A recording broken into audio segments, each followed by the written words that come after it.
Thank you. Just like Bob said, my name is Mark. I'm the librarian at the New Bedford Whaling Museum.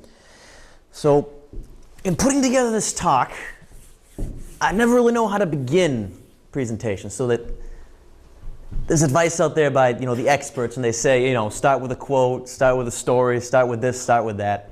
And I say, okay, well that works for some people, but everyone wants to do their own thing. And I'm the kind of guy, when someone gives me advice, I like to take it. You got to be open for that sort of thing. So what I wanted to do, I wanted to start with a story that's held in the collections of the research library. And not just any, it's actually my favorite story. And the documents we have tell the story. So let's see what we got on the first slide. Yes, I want to tell the story of this guy right here, Captain Edmund Gardner. He was a Nantucket whaling captain. Did whaling out of Nantucket, then eventually from New Bedford. And so what's really great about this particular story is that I don't get to tell it. It's already been told. And on the next slide, we can see right here from Herman Melville, from this book that he wrote, Moby Dick. I never heard of it. The ship Union, also of Nantucket, was in the year 1807, totally lost off the Azores by a similar onset. But the authentic particulars of this catastrophe I have never chanced to encounter, though from the whale hunters I have now and then heard casual allusions to it. So what he's talking about right here, Herman Melville, they're talking about other incidences where whale ships were sunk by whales. Previously, before this paragraph here, he talks about the Essex. He also talks about the Union in the year 1807. And surprise, surprise, the captain of that ship was Edmund Gardner. So in 1807, Captain Edmund Gardner, his whale ship was sunk by a whale. The crazy part of this story is, in 1807, he was about 22, 23 years old. And it was also the very first voyage he was in charge of captaining.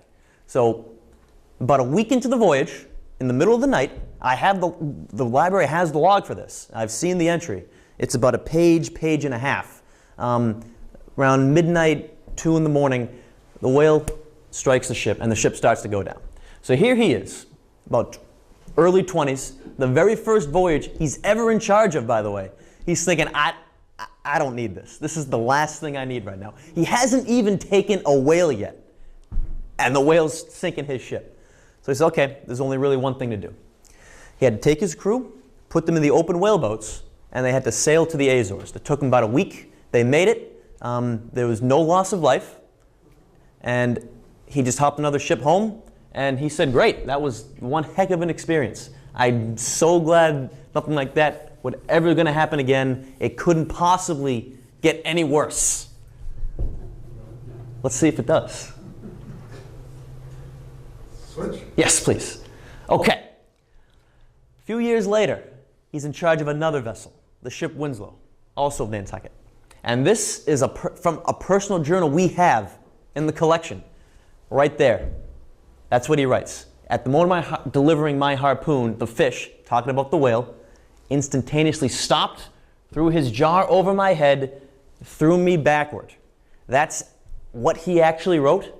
That's what actually happened. He goes on to write, at the moment of my recovering myself, I found my left hand wounded, my right hand much broken, then taking my knife to cut the line because he wanted to cut the harpoon. He's like, this is not working. We're bailing here. He wanted to cut the line. He couldn't do it because he couldn't even hold his knife. His hand was so broken it drops into the sea. He says, all right, guys, someone else has to cut this line. Take me back to the ship. You need to tend to my wounds right now. Basically is what he says. His wounds were a huge gash in his head, broken shoulder, 2 broken hands. The whale actually pierced his tongue. It was not pretty. They had to actually keep him from falling asleep. They had to keep him alive. Let's see what's on the next slide. Let's go back one. Yeah. So the story goes, because he was a seasoned whaler, all right, they stop at all the same ports. All the whalers seem to stop in the same ports of call. That's really what they did. Just by chance, one year, on one whaling voyage off the coast of Peru, in Paita, Peru, he met this one whaler, all right, from another voyage. This is before he was a captain. And the whaler was telling the story. He said, okay, One time I was really, really injured on a whaling voyage, like severely injured. I almost died. He said, there's this legendary doctor in the highlands of Peru that nursed me back to health, and he's the stuff of legend. And so Edmund Gardner filed that away, and he said, okay, if anything ever happens to me, and I'm anywhere near Peru, I'm going to go to this legendary doctor. So guess where this happened? Off the coast of Peru. So he's like, great, we're going to Peru. We're going to Paita. So they go to Paita, as instructed. He's the captain. He's in charge. The crew docks at Paita. That just so happens there's a Spanish vessel in port at the time. So one of the doctors goes on board the Winslow, and they say, okay, we need you to look at our captain. He's in rough shape, to say the least. What can you do for him? The doctor looks at him. He says, well, I can administer last rites. That's basically what he said. And Captain Gardner was like, no, that's not going to work for me. I want the legendary doctor. And so, okay, fine. So they found out where he is.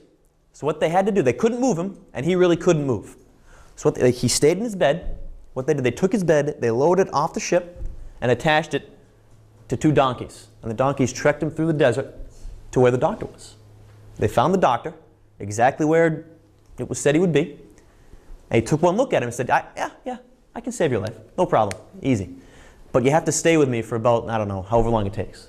And he said, great, that's exactly what Captain Gardner wanted to hear. He said, perfect. I'll do whatever it takes. He told his first mate, go out whaling a little bit, keep checking in port. When I'm all better, I'll meet you in port, and we'll go home. And okay, aye, Captain. So that's what happened. So the first mate's now in charge. He's whaling up the coast of Peru. He's checking back in, and okay, all right. Meanwhile, Captain Gardner, he's recovering. One day he wakes up and with this intense pain in his hand. He cannot stand it anymore. All right, he can't take it. He goes to the doctor. He says, doctor, I know we're doing really well, but this pain is unbearable. You have to cut off my right hand. And the doctor said, no, you know what? I'll just take this one bone out of there. It'll be fine. It'll be crippled for the rest of your life, but I'll save the hand. He said, okay, all right, I trust you. That's exactly what happened. So now he's all better. A few months have passed, and he's good to go. He meets his first mate in Paita, like he said, and he went home. And the only visible scars he had from this incident were the crippled hand. Now, his she was great. I lost track of the greats. I think great-granddaughter, who was actually alive up until, I think, the 1990s, remembered putting her fingers through his head and feeling the indent where the whale's jaw actually came down on. So what I think is pretty cool about this story is, A, it's a true story. I have a journal he kept on board the Union, a journal he kept on board the Winslow, and his personal memoirs he wrote about his entire whaling life after his retirement, which was actually published into a book, but I have the actual manuscript. What's even cooler is that, in a way, Herman Melville writes about this. He's kind of like the real-life Ahab, except I feel like he was a much nicer guy, so I'll give him that. His ship was sunk by a whale attacked him, he lived to tell the story, unlike Ahab. So he had Ahab beat in a few respects. But I like this story. It's my favorite story. Whenever I give talks to classes or anybody, I pull out this log and I read that log to them, that entry, and it's really cool. And it never stops amazing me because I can read it 100 times. And the fact knowing this actually happened and the guy that this happened to wrote this down and we have the actual document, I think is really, really cool. And by the way, that's just one of the many documents we have. So I think in order to better understand the kinds of documents we have, I think I'll do a really, really super brief overview of whaling, the documents that were generated. Then we'll get into some of the documents, why I have them, why the New Bedford Whaling Museum, Old Dartmouth Historical Society is incorporated, and then we'll talk about some more documents. So let's get going. I'm excited. So really, really quick. Whaling started, the earliest were the Native Americans, and then on Long Island and Cape Cod after the settlers arrived, that's really where it picked up. On Long Island, the way the geography is set up, you can look out and you can see where the whales are, and you say, oh, there's a whale. You go and get the whale, you tow it in to the shore, and you do the processing right there. Nantucket caught this wave, and they were riding this wave, and for a point in time, they were the whaling capital of the world. This is a good Nantucket scene right here. That's a courtesy of the New Bedford Public Library. Every image I use here is ours. I'm crediting that to the New Bedford Public Library. I got to remember my citations. Got to be a dutiful librarian. And Nantucket was really cooking. Then around the 1820s, 1830s, voyages started to get a little longer. They started to go into the Pacific Ocean. You needed bigger ships, you needed more crew. That was a problem for Nantucket. They didn't have the means to really build ships. They didn't really have the people to be in the crews. And there was this giant, well, there still is this sandbar around Nantucket. So larger vessels had a difficult time going in and out. So that really hindered Nantucket's ability to sort of take charge and continue on in the industry. New Bedford, however, had no such barriers. They were on the mainland. They had a lot of people to draw from. They had a very, very deep harbor, no sandbar, and pretty much everything around New Bedford and the surrounding area was geared towards shipping. You know, whether it was shipbuilding, cordage, anything associated with the industry, they were geared to do it. And they really, really, really took off. Eventually, and actually this is a good shot, Henry Allen Wall painted this, a good shot of early New Bedford whaling, I'd say around, I don't know, 1810, 1815. I like this image quite a bit. Eventually, the demand took whalers up to the western Arctic Ocean for the baleen, for the bowhead whale. And it was just easier to ship out of San Francisco, go up, and come back. So there was a shift to San Francisco for this time. It was short-lived, and then New Bedford really was the center for whaling again. Whaling was still dying off, but it was mostly on New Bedford, mostly in the Atlantic Ocean. And there was whaling out of New Bedford up until 1925. The Wanderer shipped out, but there was also the John R. Manta that shipped on a couple voyages after the wreck of the Wanderer.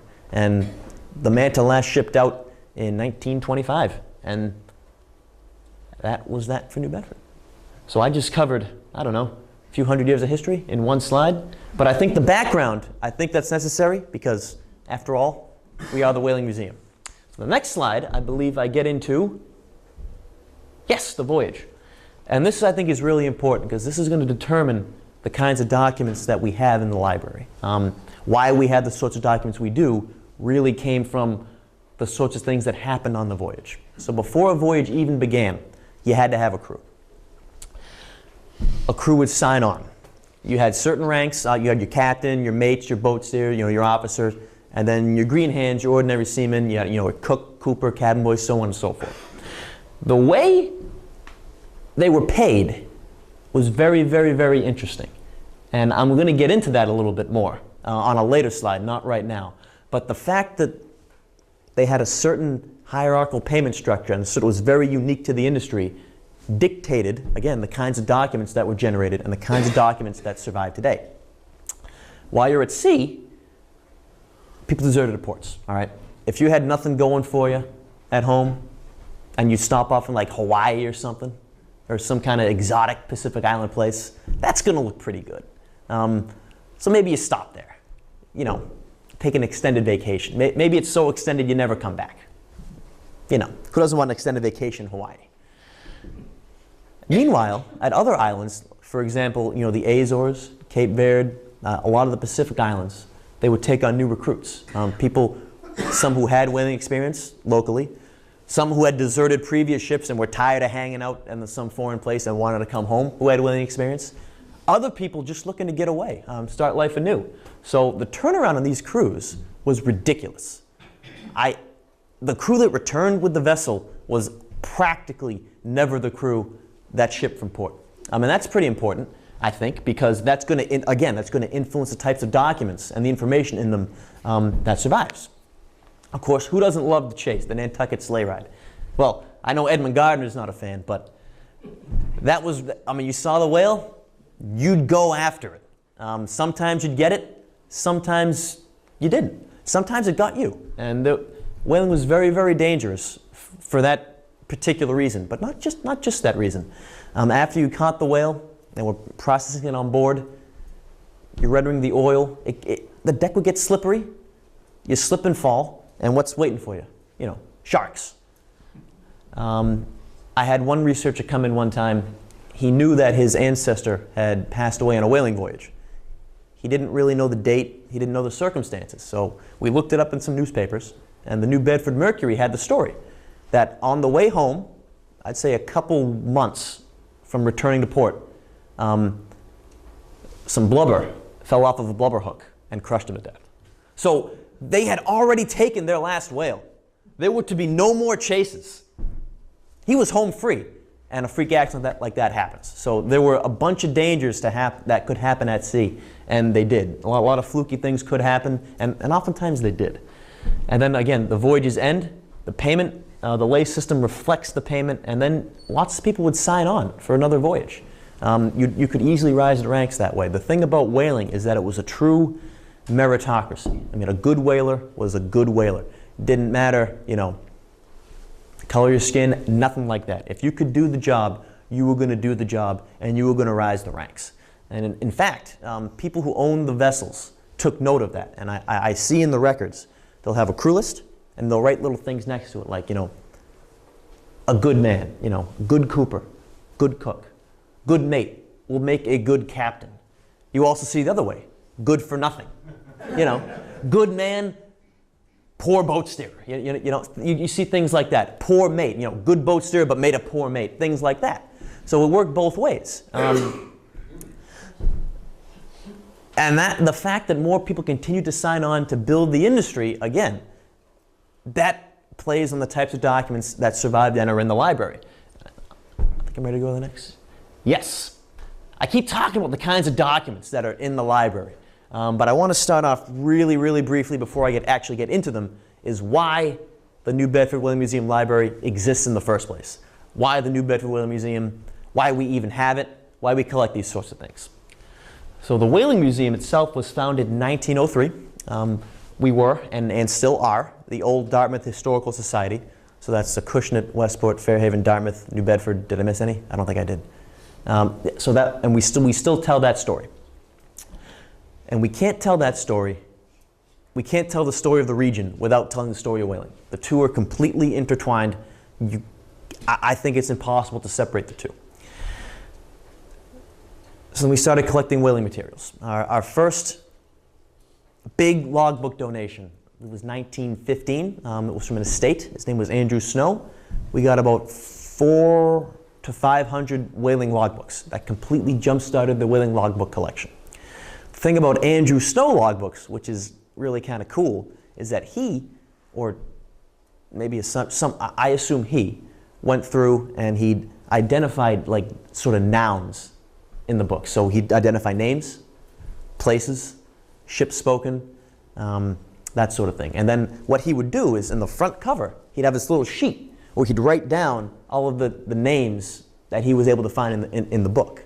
So those came with the books. So I think that's really, really cool. A good way to get at some information that's may not be readily accessible. And it's only for the first few donations that came in, but it's something, it's always worth looking at an Andrew Snow logbook if at all possible.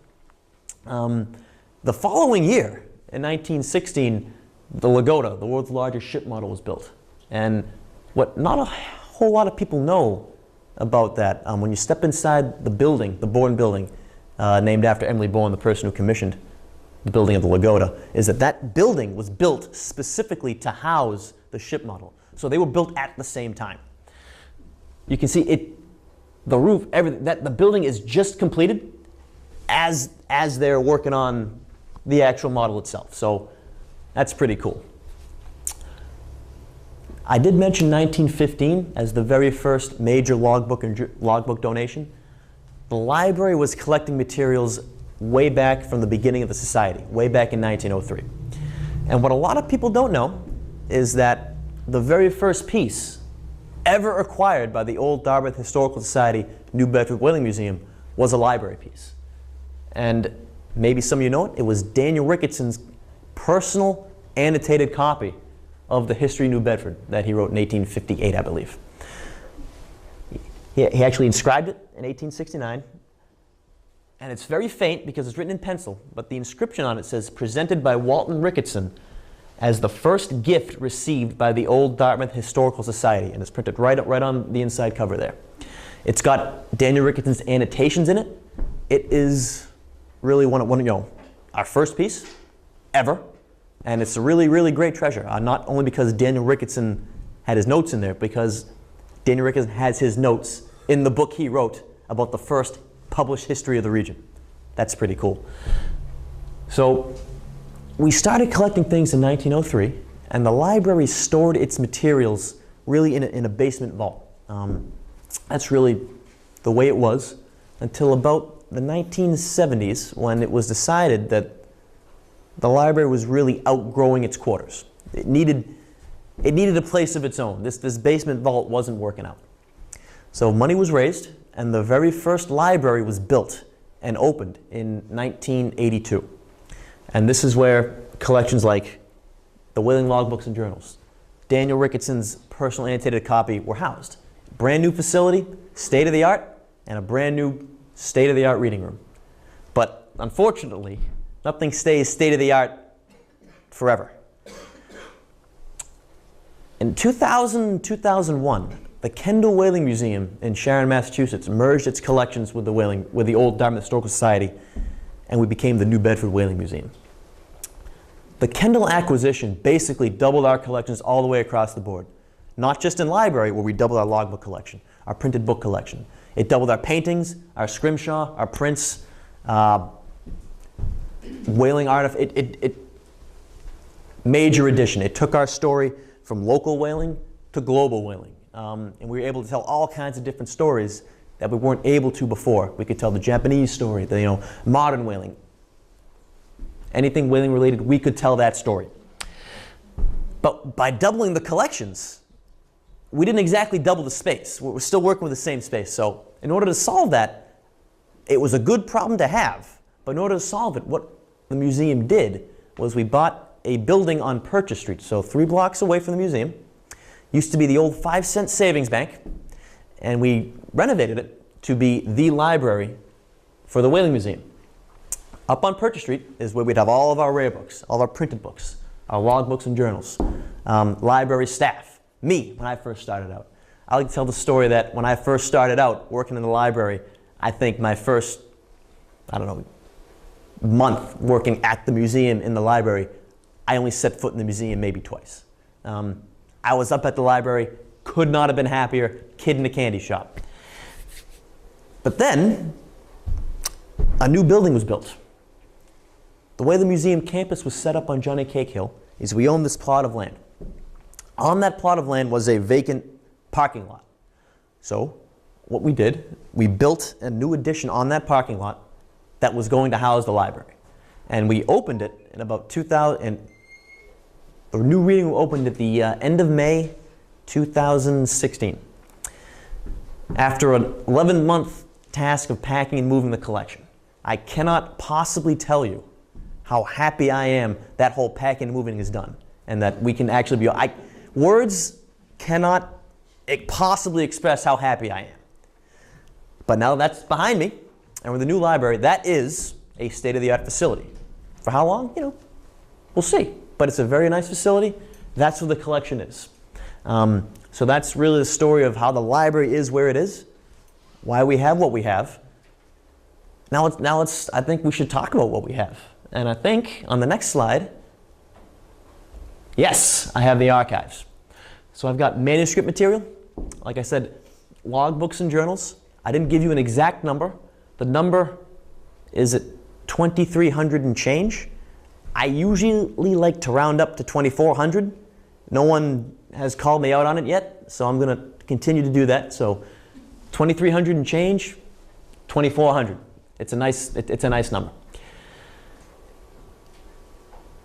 I also have cartographic materials, cartography. Almost at 800 pieces, and that's going to be everything. That's going to be old whaling charts, with voyage tracks listed on there where whales were seen and taken.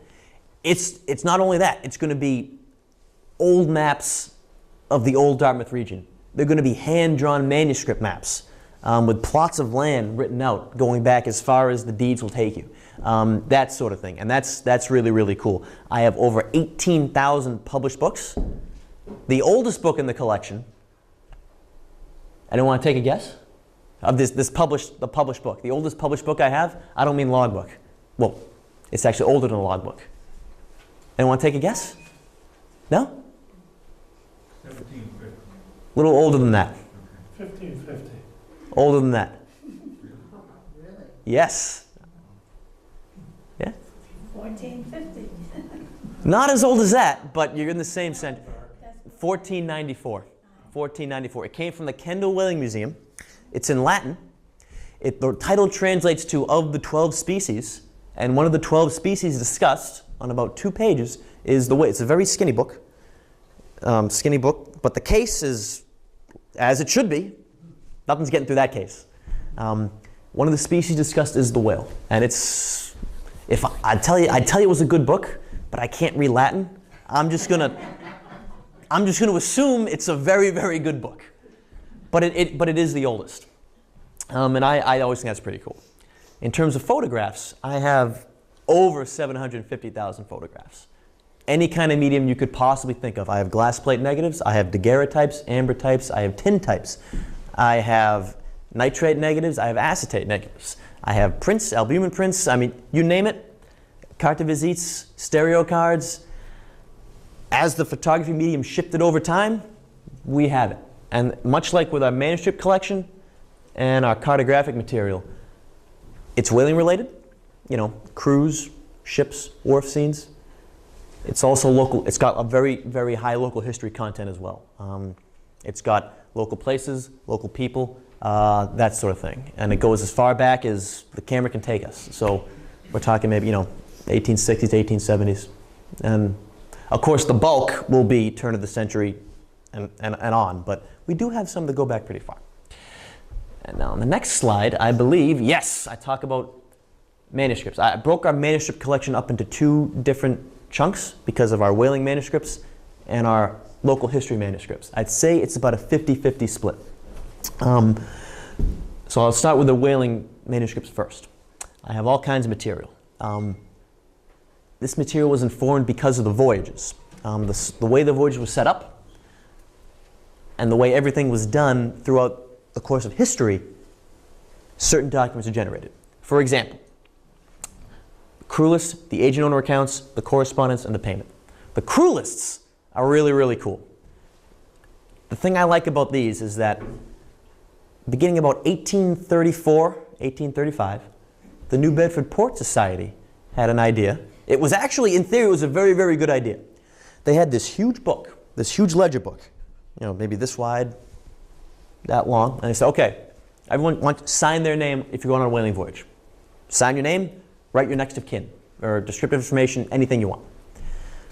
Because you're gone for 3, 4, 5, maybe even 6 years at a time, in a very, very dangerous industry, it would be nice to know your next of kin. Okay, great. That kind of got a little unwieldy, as you can imagine, with people writing all over the place, writing whatever they wanted.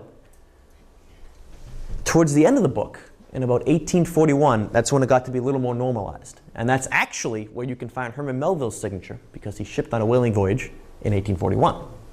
Pretty cool. During the whaling season in 1841, the chaplain of the Port Society decided that, okay, I'm going to take this normalization one step further. What he did, he went to the customs house and he copied down outgoing crew lists. So what he did, he'd take a book, he'd open to a page, he'd find a whaling voyage, and he, you know, whaling voyage of the bark Lagoda, Captain Maxfield. He'd copy the crew list from that, for that voyage. He'd turn the page. He'd go to another crew. The voyage of the bark Phocéon, you know, 1841, Captain Smith. He copied the crew.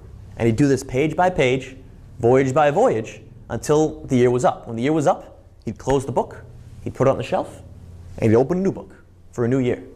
It just so happens we have all those volumes. So we have, I even have the big ledger from 1835 to 1841. So we have the record of all whalers who shipped from port, from the New Bedford Port District on whaling voyages from about 1835 to the end of whaling, 1925. That's an excellent resource. And we did a lot with that. There's an online component to it, which I do get into in my slide. I don't think we have Wi-Fi here. No, so, but trust me, it's a really great online component. You got to take my word for it. The agent owner accounts are also very useful too, because if you shipped on a voyage at all and did any kind of work, you would get paid. You know, what's fair is fair. And people would keep, the owners, the people really making the money, they'd take meticulous notes on how much you really should really get paid. And I actually have some examples of that. Some of them I think are really, really cool. Correspondence. Who doesn't like reading correspondence? Captain writing back to his wife how much he misses her, and how much he wishes he could come home because he hates whaling, and how he really, really, this is his last voyage. And then eventually you read in the newspapers he never made it home. You know, sad things like that. But you get happy things too. I mean, took a whale today. It's great. And then payments. If you worked, you got paid. What's fair is fair. So let's get into some of these documents. I think I have on the next slide. Yes, this is an actual copy of what the Seaman's Register looked like. I took it from the 1841 voyage of the Phocéon. What's cool about this is you'll have the name, you'll have the place where they're from, you'll have the age, and a physical description. Now, if you look at some of where they're from, Fairhaven, Ireland, Nantucket, New Bedford, Fayal in the Azores, New York, Connecticut, another place in New York, Providence, Boston, Norfolk, Virginia. These whalers were coming from all over the place, and the crews were really, really diverse. I want to draw your attention to this one spot over here. James Williams of Boston. He's 26 years old. He's 5'4½". His complexion is black, and his hair is a W for woolly. And that's how African Americans were noted in the crew list. Black complexion and woolly hair. That's just the way it was done. Not to be confused with dark complexion, dark hair, light complexion, brown hair, dark complexion, black hair. They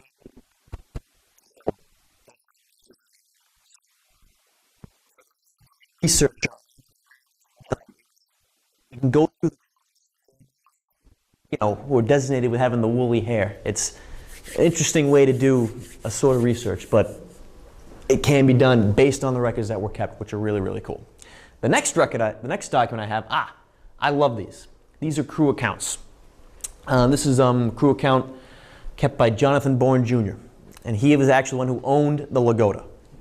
So he would be, and the agent, if you own the ship, although the captain was in charge at sea, master and commander, his boss was on land and he was the owner. So this is the boss's boss, basically. So I'm looking at Charles Braley here. And in 1880, he bought 5 pounds of tobacco. And then about, 2 weeks later, he bought 5 more pounds of tobacco. On April 10th, they stopped off at Fayal. He got a cash advance at Fayal. An advance on his payment. And Jonathan Bourne says, absolutely, no problem. But we're going to charge you interest for that. And he's like, yeah, whatever, okay, fine. That doesn't bother me. I need money while I'm in port. That's fine. Then he also needs some more, he needs some shoes. I mean, you got to have some shoes. You can't be walking around barefoot. Then he needs some more tobacco. He bought all this tobacco. I think he forgot to buy his pipes. So now he bought 6 pipes.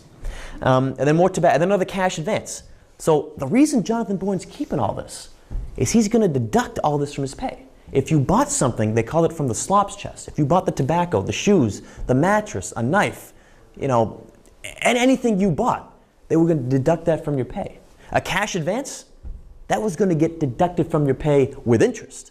So at the end of the voyage, when you would get paid out, they'd calculate your pay, and then they'd take out all the rest that you owed. And the next document, I think it's next, yes, this is one of my favorite documents that talks about this. So this is an 1839 voyage. Notice the years, 1839 to 1842, all right? Of the Phoenix, John Avery Parker, one of the top whaling agents of the time. He knew his stuff. He was a shrewd businessman.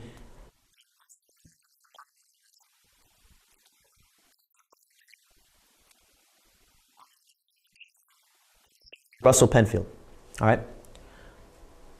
This is his lay. And what that means is when you sign on for a whaling voyage, you sign on your rank and you sign on for your payment, which is the lay.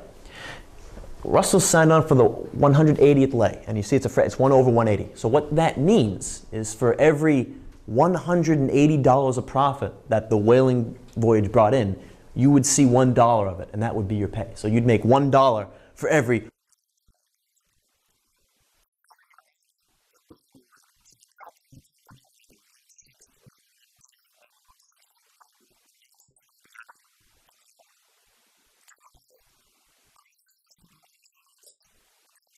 200, 250, you know, maybe even 300. If you didn't really understand the concept of fractions or how the lay system worked out, and I said to you, do you want the 200th lay or do you want the 250th lay? You're going to be thinking, well, what? Let me think of it. 250 is a lot higher than 200. Sign me up for that. And I would say, deal. And that we'd ink it there. Once you kind of figure things out, you wouldn't get fooled twice. A lot of people got fooled once, and sometimes that's all it took. But back to Russell on the 180th lay. So I'm going to walk over here. This is what he got paid out. Can everyone see that? No? He got paid $1.99 for 3 years worth of work? Pretty much 3 years of non-stop work. After everything was deducted, he got paid. He couldn't even make $2. Yeah, well, it's better than his friend William Davis, who didn't make anything. Yes. So I say that, and now I'm going to go back over here. I'm going to point to this number.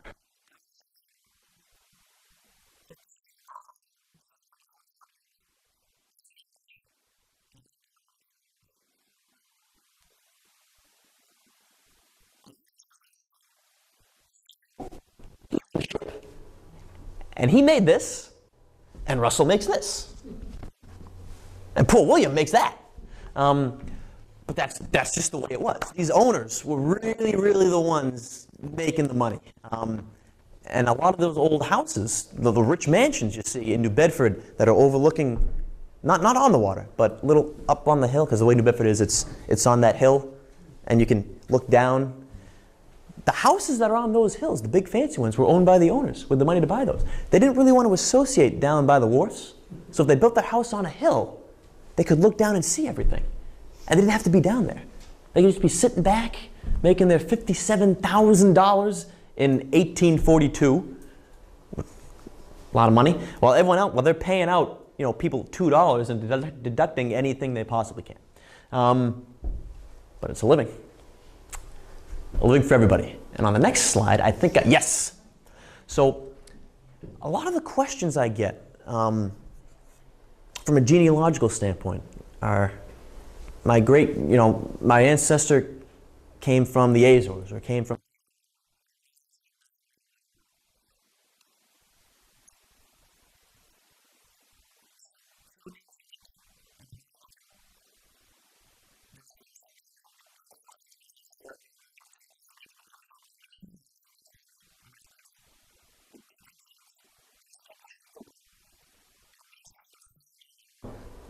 during the voyage and returned to port.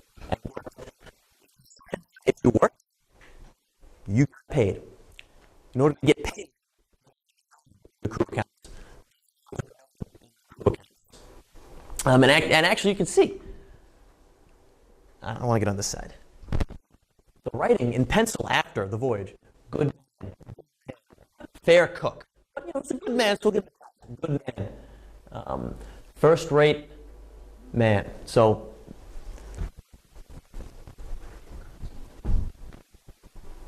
the job reviews were really important and going on, and you could.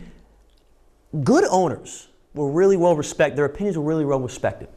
You see people, if let's say Jonathan Bourne Jr. wrote next to your name, "Good mate will make a bad captain." Guess who's not making captain ever for anybody? That guy. I've seen in the crew accounts once by Swift and Allen, another very prominent whaling agent. Excellent mate, will make a great captain. So I just for fun, I looked up this person's name. He actually went on to captain about 8 whaling voyages. So he was a very successful captain. Swift and Allen wrote him a great recommendation, and he went with it. So the point of the pencil in is these people shipped from port. They could have been from anywhere. They could have been from the Azores, Cape Verde, the Sandwich Islands, any Pacific island, you name it.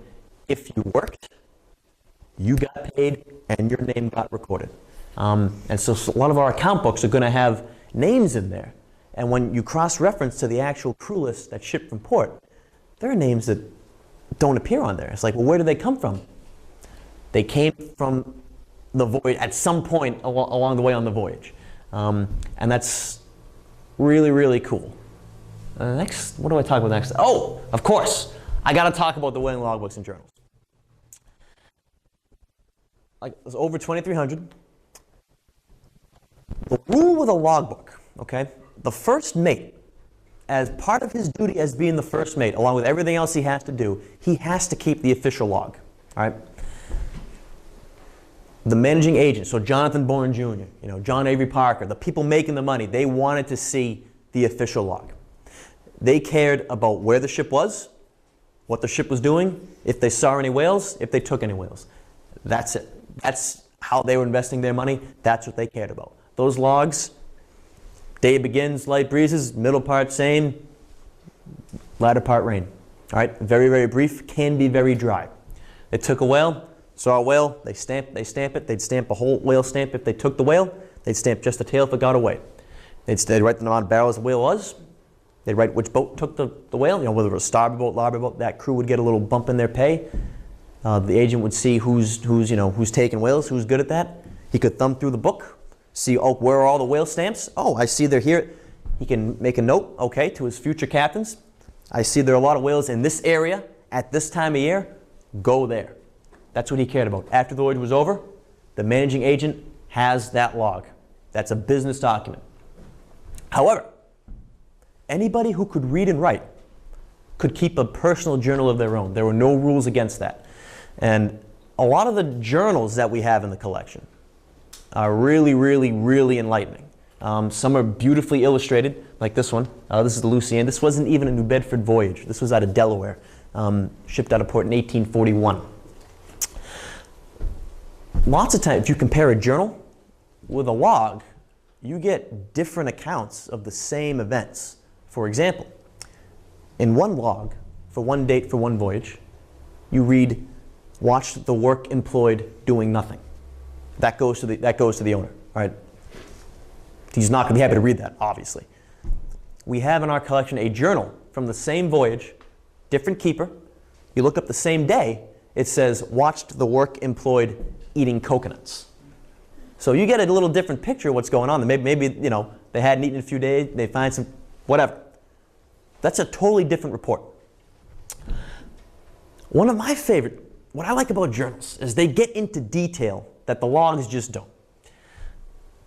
I'm going to tell you probably one of my favorite genealogy stories. One of my favorite ones. Guy comes in. He saw that he knows his ancestor was on a whaling voyage. Great. He knows the voyage. I looked up in our database. I said, okay, we actually have a journal. We have a journal from this voyage. Perfect. I mean, is there a chance my ancestor could be in there? I said, there's only one way to find out, all right? So he's thumbing through the journal, and he comes up to me and says, hey, check this out. And I said, what's going on? Turns out, after the ship was docked in port, they shipped out, and it's kind of a little wobbly. It shouldn't have been right. Something was off. So they docked at another port, I believe Valparaiso, and they saw that 16 holes had been bored into the side of the vessel. And he asked me, the researcher, is that unusual? I said, yeah, that's pretty unusual. I don't think I've seen anything like that before in a journal. He said, oh, this is awesome. And to think, my ancestor was on this voyage. I said, yeah, that's pretty cool. So, he goes back, he's sitting down doing his work, turning pages, he's writing stuff down. All of a sudden he starts smiling and he's really trying to hold back laughter. I said, what's going on? He said, guess who they found out was responsible for boring the holes in the side of the vessel? His ancestor. So the reason I tell that story is whenever someone asks, is there a chance my ancestor could be mentioned in a journal? I say, absolutely. If he were naughty, there's a very good chance he would be mentioned in the journal by name. If he was a model whaler, maybe he's not mentioned. But the point is, you're never going to know until you read it. So I'll never forget that story. It's a great story. I'm not going to give you the name or the voyage because he's actually going to be writing a paper about it. He wants to publish it in a journal, and I encourage him to do that because that is a great story. But there are thousands more stories like that. Every entry basically tells a story For 2,400 logbooks and journals, you have countless entries, you have countless stories that can be told in there. That's really, really cool. And they can be used in a bunch of different ways. What I mean is, climatologists who are fighting, global warming and all that stuff, they really, really want to use our logbooks. And we said, why? Well, at the very least, if nothing happens, you're going to have an entry that gives latitude, longitude, a description of the weather, and a date. So they're going to take that, and they're going to use that to inform past climate models, to inform future ones. Specifically, people interested in Western Arctic data, when ice observation is. So you can take the ice observation, you can see the date, excuse me, and you can see where the ice was seen, and you can actually draw out how the ice looked in the 19th century before any sort of instruments were in place. That's new uses for our materials are constantly being generated, and I think it's really, really cool to be able to help with that in any way we can. And our logbooks and journals are a great, great, great way. Even though it's not an untapped resource, because everyone knows about it, that's probably our most used collection. In many ways it is, because every entry is unique. You can use them in multiple, almost infinite different ways. So that's why I'm really, really excited about that collection. The next, yes, photographs are really cool too. Who doesn't love good photographs? Photographs, port scenes, indigenous peoples, crews, and ports of call. He shipped on the Sunbeam to do photography of the whaling voyage itself. The cool thing is when it stopped off in port in Cape Verde, so he was taking pictures of Cape Verde. So we have pictures of Cape Verde by a local photographer who was on a whaler in the collection. That's not just any photographer, Clifford Ashley, real Renaissance man at the time. But yeah, like I said, photographs are a great, great resource. One thing to read about it, another thing to see it.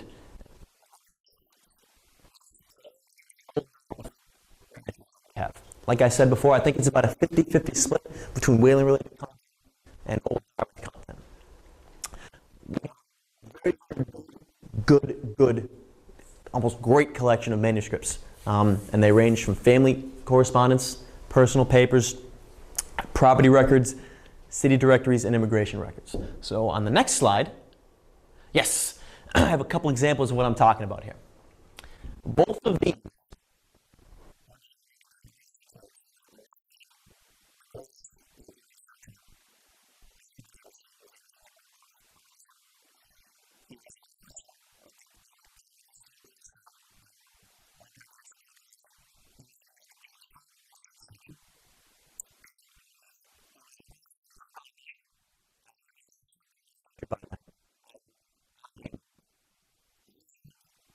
if you read in one of his notes that he determined that the sky was actually green with purple polka dots,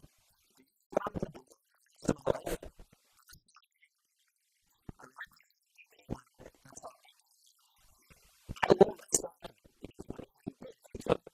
translations of all the local names around here, and he translated them based, from the Native American meanings.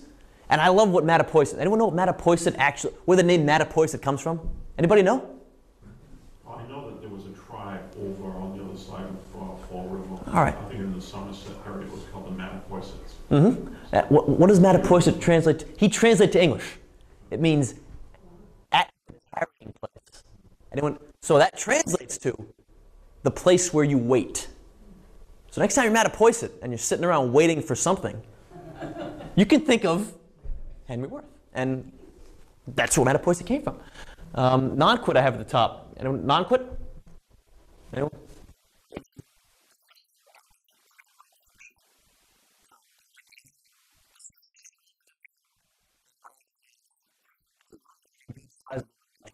One document, a piece of document, the kind of stuff he has. I have notebooks that trace property records of, oh man, Dartmouth, Westport, Acushnet. He writes about churches, local families, genealogies. He was, if there was,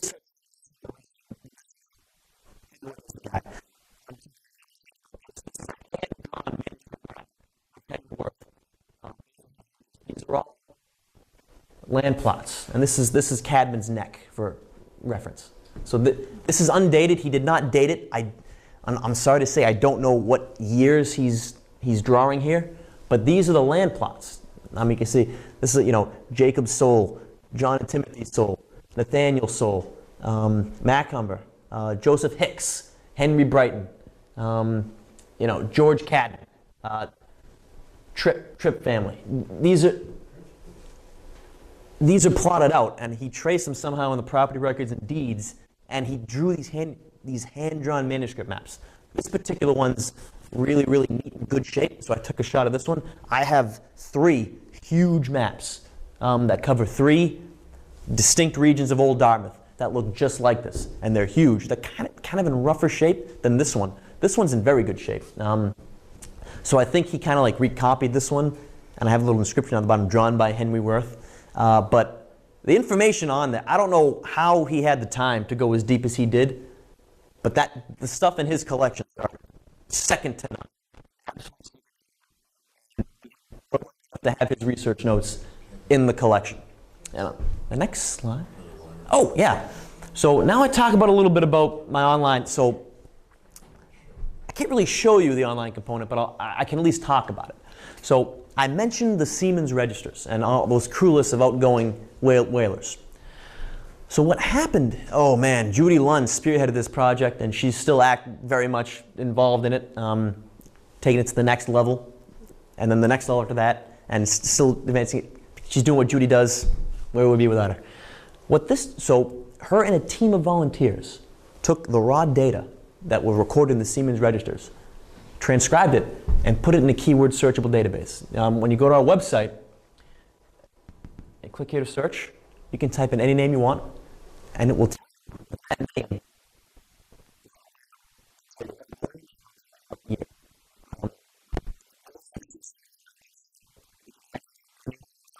It's just like going through the Siemens registers, except you can actually read them, you know, in nice TypeScript print, and you can search them. You don't have to thumb through every page for every year. It's a great resource. I personally use it all the time. I as I can.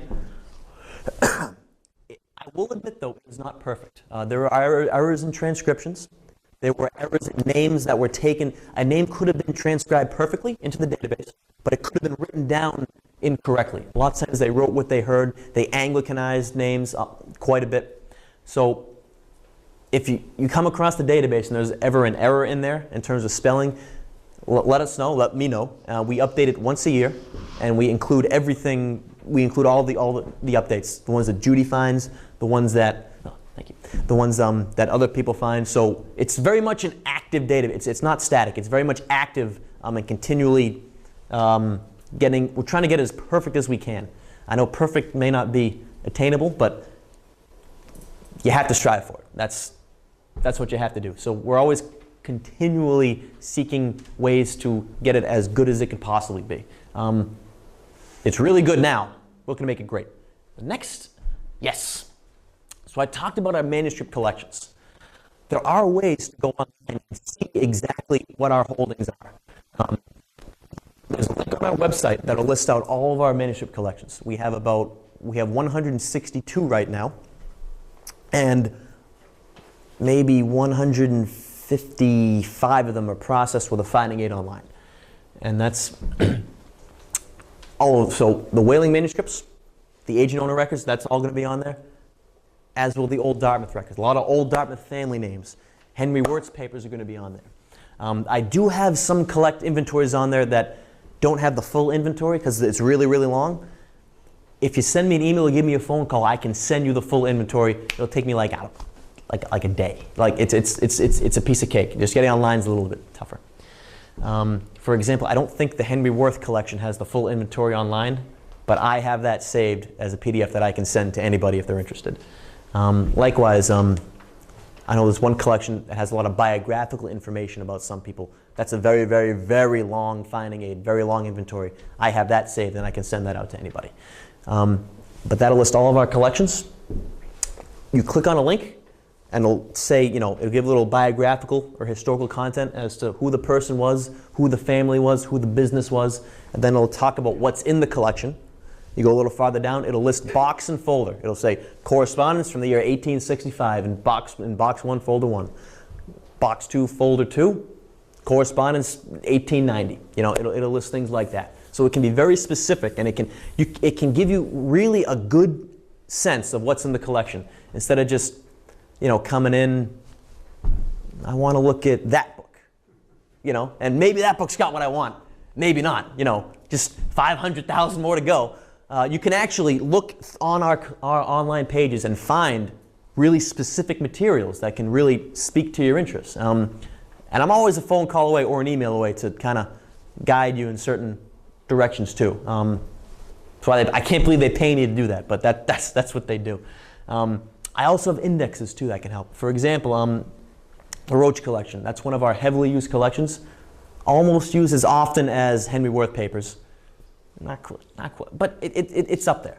The Roach family was an early Nantucket family. They moved to New Bedford right around when the time of the shift in the industry happened.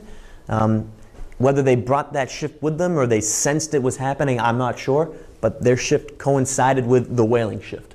So there's a lot of early records in there, a lot of early local history.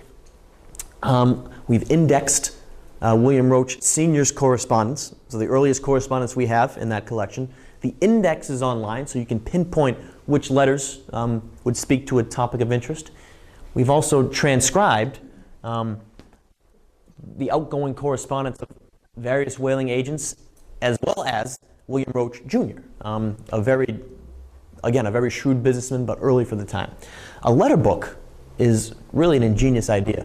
What it was is when you would send a letter back in the day, it would be gone. You couldn't hit save on your computer and still have the record there. You'd write it and send it off, and you were never going to see it again, unless it got mailed back to you. So what people did, people who had scribes and clerks to do this, is they would sit down and copy all outgoing correspondence into a book. That was called a letter book. And that way, you had copies of everything you sent. So you'd have your incoming correspondence as well as your outgoing correspondence copied into a book. So we've actually transcribed that, some of them. And we have those transcriptions available on our website too. And for those that aren't available, we have them in the actual copy in the archives, and you can come see those as well. We have the indexes to help you out to find those, which is really, really cool.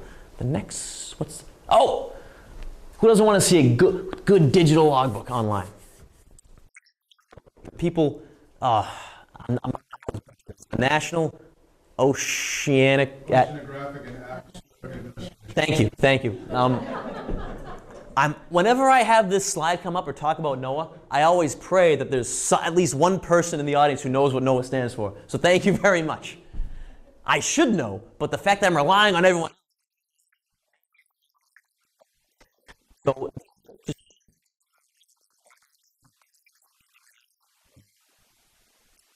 So that they could access weather data from the Western Arctic remotely. And what we did, we took the digitized content that we said thank you very much, and we put them on our site and on the Internet Archive.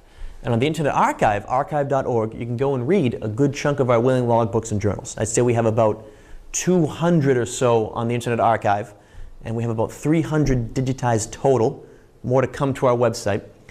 What's on our website is pretty cool. We have a link on our website that'll enable you to read the book in this cool, flipbook format.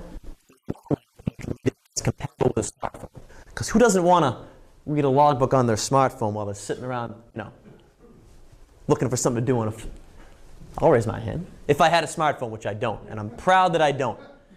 But if I did, I'd be reading logbooks. So how did we decide which logs would be digitized? How were they able to determine which logs were to be digitized? Well, I have to thank volunteers for that one. And I have to thank volunteers that predated me by many, many, many years. What they did was they'd sit down and they'd read logbooks. That's what they do in volunteering. And they'd compile what we call data sheets. ports of call, notable events, whales seen and taken, that sort of thing. And so I and my predecessors would take the data sheets, either type them on cards so that you can look up, okay, I see on this log, I'm looking for whalers that went to, paid to Peru. And so you have a chunk in a card catalog that says paid to Peru. Oh, wow, lots of them. This log has a lot of information. So this is the log I want to start with. I also do what's called catalog records that are searchable online in our database. So I have catalog records of logs that say where they went, all that stuff from the data sheets. And it began over a long, long time ago. It predated me. I don't even think I knew I wanted to be a librarian before this work started. Didn't even know library school existed before this work started. But I'm very, very grateful for them. And on the next slide, I have an example. Yes. So this is all the stuff that I would put as a librarian, would put in a catalog record. But I fortunately did not need to sit down, or unfortunately, did not need to sit down and read. I just and then out the record thing, have the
maps we have.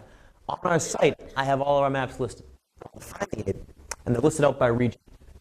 So you can click on, old Dartmouth maps, and it will list. It'll take you right to the list of our old Dartmouth maps, and it'll list them chronologically. Let's say, the Pacific Ocean is really what you're interested in. You can click on Pacific Ocean. It'll take you to the listing of our Pacific Ocean maps and charts, and it'll have them chronologically in order like that for you. So that's a great resource. We actually have some digitized. We digitized about 10 so far. Yeah, 10 out of 800. We go to the Boston Public Library for that. We don't do that in-house. These charts are very large, so if we were to do it in-house with a small camera, we wouldn't be able to get any sort of detail. It would just be it'd just be a jump. You couldn't make anything out. The Boston Public Library has the means to what they do. They're able to, I don't know what they do, but they can take the images of the maps and you can zoom into super, super high res. And you can really, really read individual notes on it's really, really cool. So we'd like to continue work with them. We're very, very happy with the work. And we have a lot more maps and charts to be digitized. And they did a great job. And I think, do I have anything else? Do I have anything? No, okay, so we'll go back to that one because who wants to see a blank screen? So we do have online content.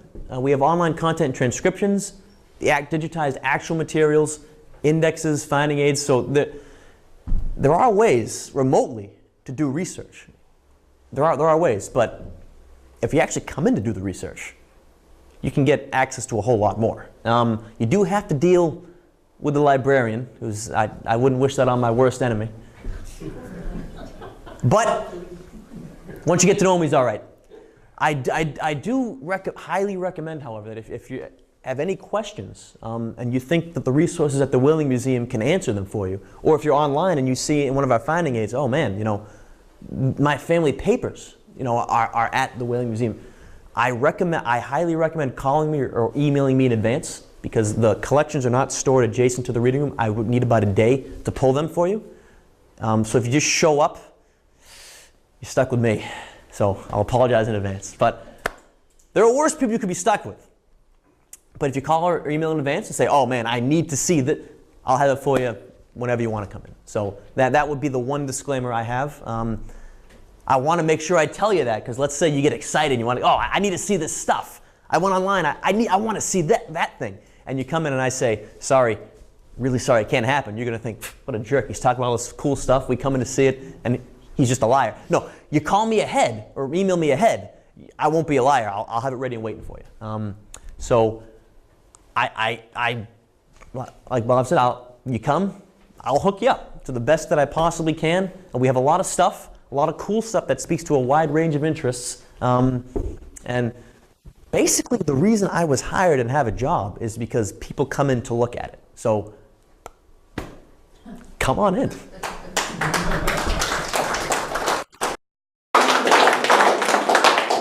I'm sure we have a few questions. Absolutely. I want to just make one little comment. I started perusing these kinds of materials when I was a boy. My father used to work at the YMCA as a janitor, and I would help him out. I'd go across the street to the library, and the Medford Library also had log books. And I clearly remember reading some of these log books. One of the things that always struck me was when somebody had to be put in irons for abusing the captain. You know, I had to get a few lashes for abusing the captain. The captain had a lot of power, and it shows on all these records. But they're also very, very useful for genealogical research or local history research. And I think it's an unused wealth of information. And Mark really is extremely helpful and knowledgeable about how to do it. You can see how knowledgeable he is in his talk. So any questions that we have, I'd like to, in the front. Mark, Yeah. you have a direct phone number right to you? I do, yeah. Oh, I have my card. I'll have it pass it out. Oh, I'd like one, yeah. All right, yeah. Take one and pass them around. It's extension 134. Oh, okay. Yes. Yes. Don't bring a pen when you don't go to do research. I have plenty of pencils. Yeah. Yes.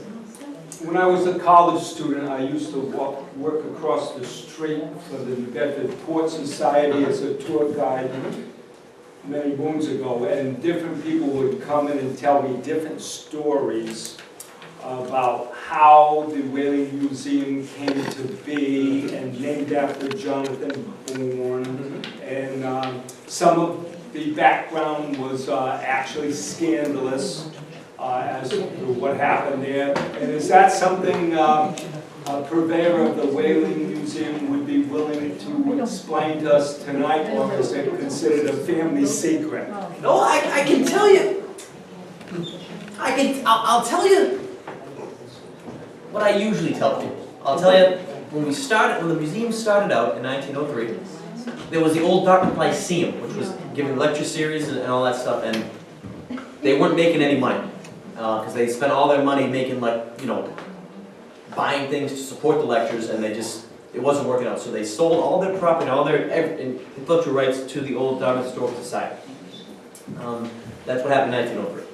And then when Jonathan Bourne, his name got on the museum, is because Emily Bourne gave the money for the Bourne building. I don't usually talk about what happens in 1903 to 1916, other than say we were in a few different buildings, we moved around, we finally settled on where we are now. That's usually what I say. I do have the institutional records in the archives, and that's usually how I leave it. Yes. Mark, Yes. on the maps, do you have all of the maps digitized or just some of them? Some of them. I do have them all listed. They're all listed? They're all listed, Okay. yes, but only about 10 right now are digitized. And they're only C charts, because that's what, yeah. Yeah. And the photography, photographs, I think you have about 30,000 of them digitized now, something like that? Of the photographs? All the you have 750,000 Yeah. photographs. I don't know the exact number that's digitized. We have so we have a good amount, very high amount digitized in the low res that you can actually see. Probably a lot fewer than that in the high res. But It's something we do in-house, is can digitize hires. So is that something you're doing on an ongoing Yes. basis? It's usually like a scan on demand, where the researchers or a third party will dictate the priority to be, and we say, great, because we want to get them all done. So if someone comes in with a request, oh, that'll go to the top. It's going to get done anyway. Let's just move to the top of the list now. So that's how our high-risk scanning is really proceeding. So there's really no rhyme or reason to it, other than we're responding to requests. Okay. Yeah, but it is an ongoing, active thing. Yes. Two questions. Yes. The first is, when you were talking about what percentage of the catch and some of the poor souls were, making $2 or less Yes. for 3 months at Yes. sea, for very dangerous work, 3 years at sea, sorry, Yes, yes. for dangerous work. Would they be the people actually getting out in the small boats? Oh, yeah. So Oh, yeah. those are the disposable ones? Yes. Okay. So the way it was, it was a small boat, there were 6 men to a boat, right? And you had 2 boat headers who were officers, boat steerers. And the 4 men at the rowing, those are the ones getting paid the lowest on the totem pole, the people doing the rowing. The people who actually, took the whales and, harpooned and lanced them, those are the officers, the headers. You wanted a strong, experienced whaleman to do that. So they made a little bit more than the people on the lower chain, but not as much as the captain, and certainly not as much as the agent. And you mentioned the writing notes and that sort of thing by crew. Do you have any guess about what percentage of the crew on a whale ship could actually read and write? Yeah, you know what? I don't. But I do know that we have multiple journals of multiple whalemen who are very, very good writers. They write their own poetry. Some were beautiful, beautiful artists, and very, very neat handwriting. So the percentage, I think, was fairly high. Higher than what one would expect. I don't have an estimate, but it would be higher than, it is higher than what I would have initially thought before I started actually working and looking through these journals. I wanted to make a comment on the net pay thing, because that always made me very curious as a kid, looking at what they would take home after 3 or 4 years at sea, risking their life. And as you get older, you get to see things in a little different perspective. They did draw from the ship's stores, which is what Mark showed us, all the Slop chest, they call it. yeah, the slop Yeah, chest, yeah. so much for tobacco, and so much for another pair of shoes or a new jackknife. And so at the end of the work, what you might think of as the net pay is what they had saved from their earnings. They lived, they existed, they got food. It was not that unlike a lot of people who work today, who work and live paycheck to paycheck. It's a very similar situation, except it's more drastic in the sense of the contrast between the owner's payments and the poor's payments. George? Across the street at Siemens Bethel, most of the attention to the cenotaphs, which are memorials to people lost at sea, goes to Captain William Swain, who caught like Ahab and pulled overboard, died at sea, etc. Do you have any further information about that particular guy who is said to be the scion of the Fortune legacy that later funded Swain's School of Art and Design in New Bedford? Off the top of my head, I don't know, but I do have newspaper records and crew lists, and depending on what voyage, logs. So it's something that could easily be looked up. So off the top of my head, I'm sorry, I don't have an answer, but I do have the resources to actually find that. And in fact, Swain was actually, Lloyd Swain, some relation has to be somewhere down the line, was actually the first treasurer of the Old Town Historical Society.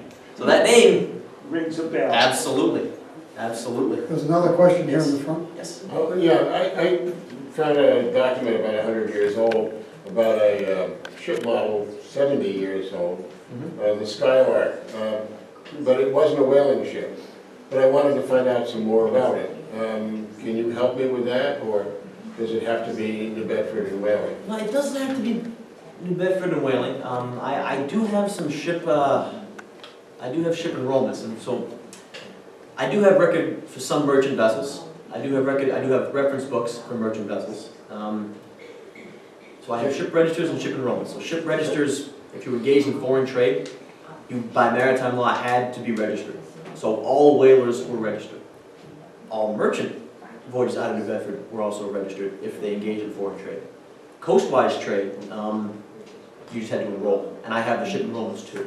So I do have sources that document some merchant voyages. Again, I have at least 3 reference sources that can actually access information on merchant voyages too. So it's possible we have those in the records. Boston, Calcutta was the run that they were talking about. Okay, so it's possible it could be in some of the records. All right. Can I drop this off with you and then call you back? Yeah, sure. Okay, I don't have to take any. Okay, Claude in the back?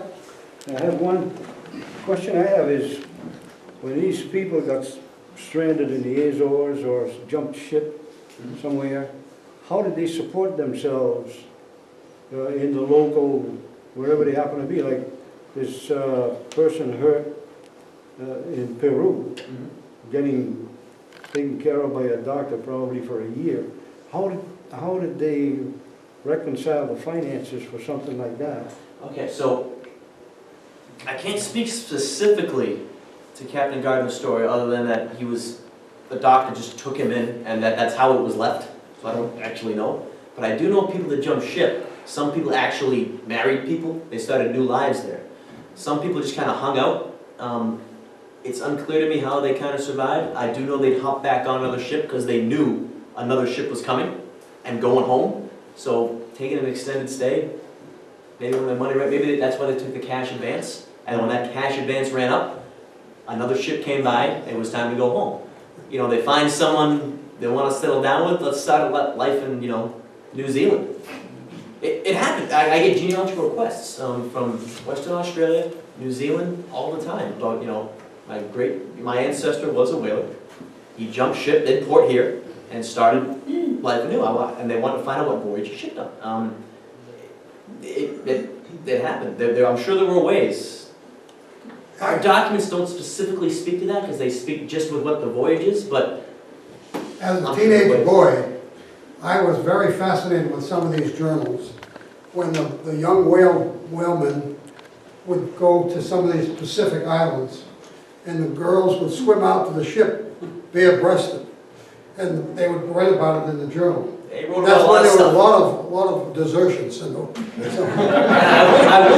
will say during the gold rush, agents told masters, do not stop at San Francisco no matter what. Find another port, because if you stop at San Francisco during the gold rush, you lose all your crew, and there was no one willing to sign on. So they were not to go there. Desertions would be rampant, and you would not get anybody. So they were, speaking of desertions. One more question, then we have time for dessert, refreshments, and we can keep asking questions informally. But George, last A one. quick one. You never hear of British competition in whaling with the Americans. Was there any? Not really, no. The British did their whaling. Why not? Well, the British did their whaling earlier, and they whaled in different grounds. So that's the short and sweet answer. Okay, one of the things, we have refreshments. I'm sure that Mark would be happy to talk about more things. And we also have a little jar in the back. We support ourselves with your donations. So be generous and donate to the society. And thank you very much for coming. This has been a wonderful evening.